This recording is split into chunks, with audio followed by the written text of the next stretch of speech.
On retrouve tout de suite Pierre Verret de YouTrading, analyste marché chez YouTrading. Bonjour Pierre. Bonjour Antoine, bonjour tout le monde. Oui, donc vous avez vu que ce matin on a une petite aversion au risque sur les indices. Quel est votre sentiment vous Pierre ? Alors c'est vrai que ce matin, en tout cas en ce début de semaine, on a pas mal on a quelques mouvements baissiers sur la plupart des indices. Le plus surprenant, c'est effectivement sur les indices américains où on a quand même quelques replis, quelques divergences baissières, notamment sur le Nasdaq, le Dow Jones et également sur le Russell, qui est actuellement, je crois, en train de valider une configuration en renversement. C'est vrai que moi, ce matin, je voulais plus particulièrement parler de l'indice anglais, le FTSE, le FTSE 100. Donc, c'est vrai que j'étais parti à la base sur un graphique hebdomadaire tel que je vous l'ai transmis, où on pouvait voir effectivement les prix qui, après une belle tendance haussière qui avait démarré aux alentours des 4700-4800 points environ, finalement était allé toucher les 6900 points lors de la fin d'une configuration en biseau ascendant, et là on avait eu un premier mouvement correctif qui avait intervenu en septembre à peu près, fin septembre 2014, donc de cette année. On a ensuite eu une correction haussière derrière, donc ce qui aurait pu vraisemblablement faire penser à un pullback sur finalement le support dynamique haussier du précédent biseau ascendant. Et c'est vrai que là, plus particulièrement, ce matin, je voulais parler d'une possible configuration de renversement à la baisse sur l'indice, notamment sur un graphique en 240 minutes. J'avais effectivement identifié une figure donc potentielle, parce qu'elle n'avait pas encore été validée à l'heure où je vous avais envoyé les impressions d'écran hier soir, donc en double sommet, c'est vrai. Oui, on a vu ce matin effectivement que le niveau que vous mettez sur le graphique, donc c'est les 6649 points, a été donc rompu ce matin assez largement d'ailleurs. C'est vrai que finalement, pour rien vous cacher, ça arrange un petit peu mes petites affaires entre guillemets.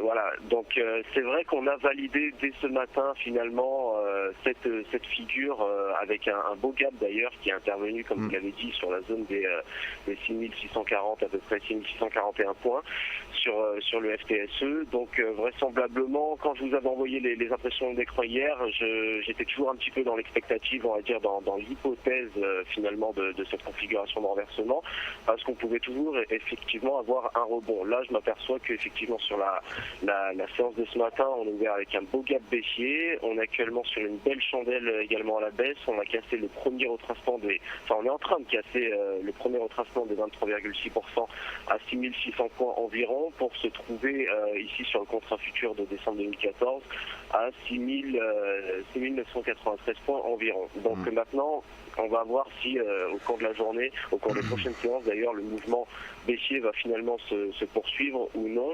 Oui, donc Pierre, effectivement, Pierre, pour corroborer ce que vous dites, c'est que effectivement on a donc la validation ce matin de cette figure en double top sur l'indice anglais.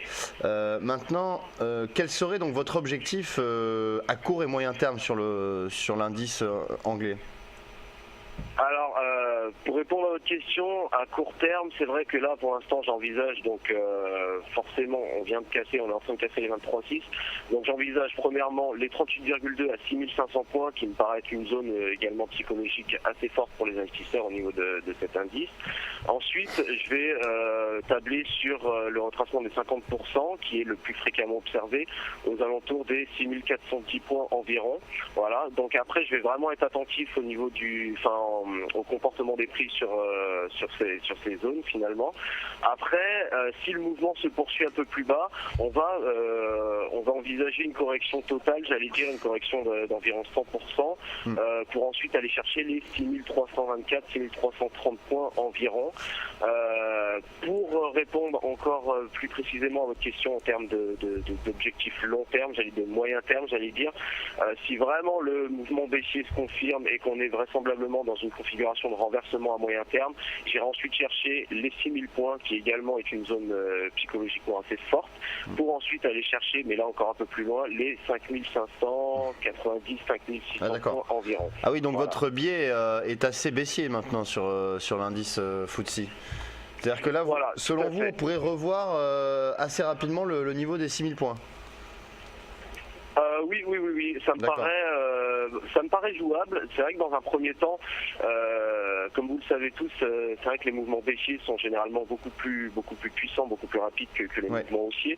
Donc à mon avis, on devrait quand même atteindre les 6500 points dans un premier temps assez rapidement, je pense, pour ensuite aller chercher les 6000 points. Là, on devrait mettre quand même un peu plus longtemps à y aller. À mon avis, ça va être l'histoire de peut-être un petit mois, peut-être un petit peu plus. Ça va dépendre finalement également des fondamentaux, si on va dans ce sens ou pas à ce niveau-là. Mais c'est vrai qu'un retour sur les 6000 points est plus que possible. Alors après, est-ce que le mouvement baissier va se poursuivre plus loin ou est-ce qu'on va rentrer dans une phase de consolidation? Là, il est encore un peu tôt pour se prononcer. Quand je vous avais envoyé finalement les screenshots, c'est vrai que j'étais pas vraiment sûr. J'avais un pullback sur mon support dynamique haussier, mais j'étais pas vraiment sûr concernant l'optique de renversement moyen terme. Mais en tout cas, c'est vrai que pour répondre à votre question, les 6000 points sont tout à fait jouables avec peut-être une première pause aux alentours des entre 6400 et 6500 points avec une petite figure de consolidation en triangle par exemple, ce qui nous permettra ensuite d'aller chercher les 6000 points derrière. Tout à fait, oui. D'accord. Alors Pierre, une dernière question, il nous reste 1 minute 30. Est-ce que, si je me base sur ce que vous dites, vous ne croyez donc pas à un rallye de fin d'année d'ici la fin décembre? Alors, pardonnez-moi, j'ai pas très bien entendu la question. Alors, je vous demandais si vous, en me basant sur ce que vous disiez, vous ne croyez pas à un rallye de fin d'année d'ici la fin décembre?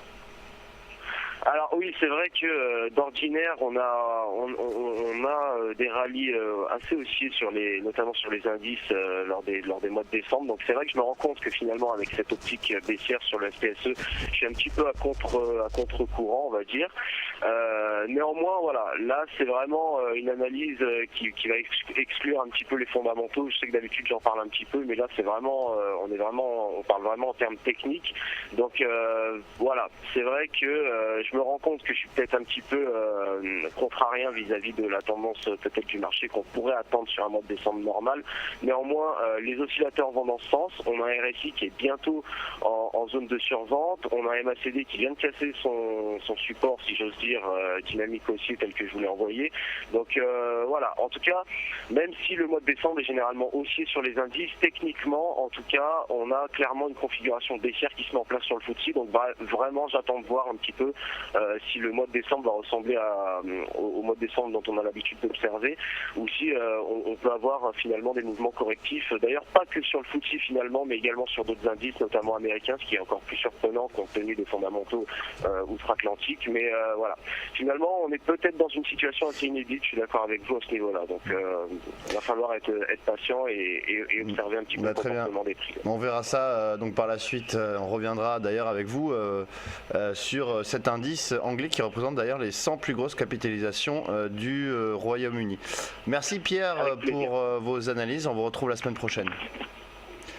Merci, au revoir.